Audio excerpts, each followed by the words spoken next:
دیمەنی سەرڕێژبوونی بەنداوی دێوانەیە لە باشووری قەزای دەربەندیخان. بەنداوەکە لە دوای دووکان و دەربەندیخان سێمین بەنداوی پارێزگای سلێمانیە و تێچووی دروستکردنەکەی 27 ملیار دینار بووە. بارینی 197 میلیم بارانی ناوچەی قەرەداغ کاریگەری لەسەر پڕبوونی بەنداوەکە هەبووە، چونکە داهاتی ئاوی بەنداوەکە پشت بە چەم و کانیاوەکانی قەرەداغ دەبەستێت.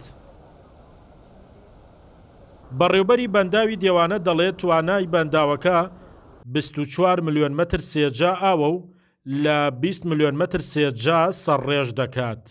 و ئەم شەو کاتژمێرنەوەی شەو بەنداوی دێوانە سەرپڕ بوو و ئێستا نزیکەی 20 بۆ 20 ملیۆن و مەتر سێجا ئاوی گلداوەتەوە بە تواناوی گلدانەوەی 24 ملیۆن مەتر سێجا ئاوی هەیە بەنداوی دێوانە و سەرڕێژ و ئاوتلێتەکەی بەنداوی دێوانە ڕژێتە ڕووباری سیروانەوە و لێشەوە بۆ بەنداوی حەمرین ئەڕات.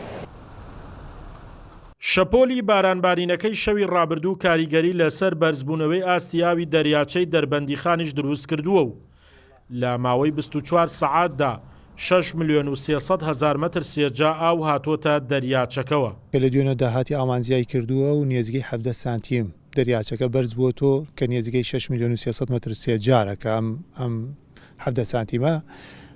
ئەگەر بەراوردی بکەین ڕاستیەکە لەگەڵ ساڵی پارە، ساڵی پار بۆ ئەمڕۆ نێزگەی 4 مەترمان لە ساڵی پار کەمترە.